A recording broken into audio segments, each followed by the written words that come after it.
Hey everyone, this is question number 9 from chapter 5.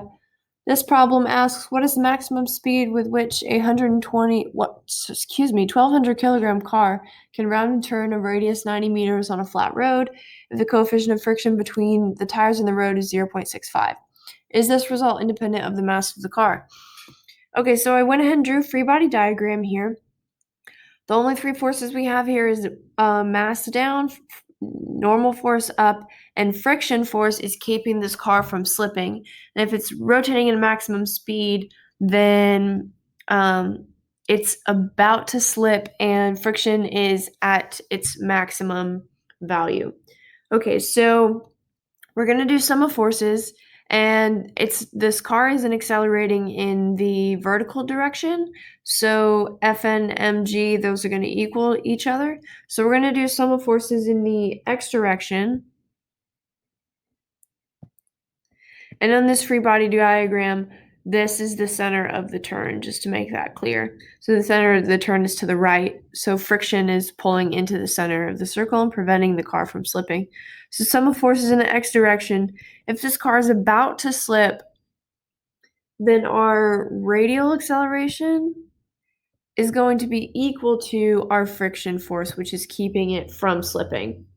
Okay, so here, radial acceleration is mv squared over r, and equal to mu force of friction, which we know is mu k Fn, which is just mg. Normal force equals mg. Okay, so from here, we can solve for velocity. Let's notice on either side here that there's a mass, so mass is going to cancel it out. So for the second part of this question, it is not dependent on mass. Okay, so solve this equation for v. V equals the square root of mu k r g. Plug in our values, square root. Mu, we're told, is that's the coefficient of friction, 0.65. Radius, we're given to be 90 meters. And then g, we know, is 9.8 meters per second squared.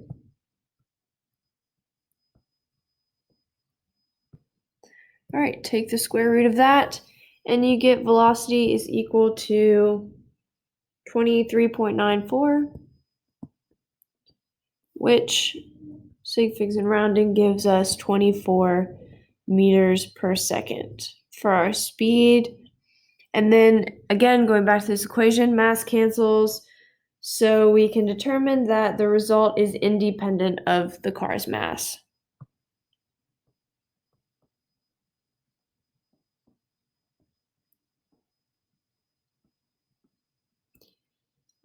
Independent of mass.